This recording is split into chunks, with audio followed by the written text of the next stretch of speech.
উনি ভয় পাচ্ছেন, উনি 30 দিন থাকতে হবে। উনি পশ্চিমবাংলার সবচেয়ে বড় ডাকাত, উনি জানেন, এবং উনার পরিবারের অনেকেরই সম্পত্তি ইতিমধ্যে ইডি সেটাকে সিজ করেছে। 8 কোটি 15 লক্ষ টাকা সম্পত্তি, অনেকের অ্যাকাউন্ট সিজ করেছে। লিপস এন্ড বাউন্সে উনার পরিবারের একাধিক মেম্বার,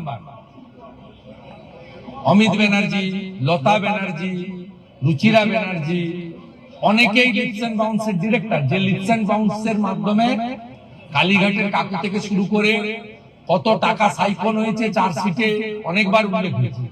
স্বাভাবিকভাবে উনি আতঙ্কিত যে আমার কি হবে, আমার পরবর্তীকালে আমার পরিবারের যাদেরকে আমি 11 সালের পরে এনে এখানে বসালাম তাদের কি হবে, এই ভবিষ্যৎ দেখে আতঙ্কিত। তাপসদা তার বক্তব্যের শেষে সুন্দর করেই বলেছেন, এ বাংলারও নয়, বাঙালিরও নয়, এ ভারতেরও নয়, এ নিজের এবং তার পরিবার।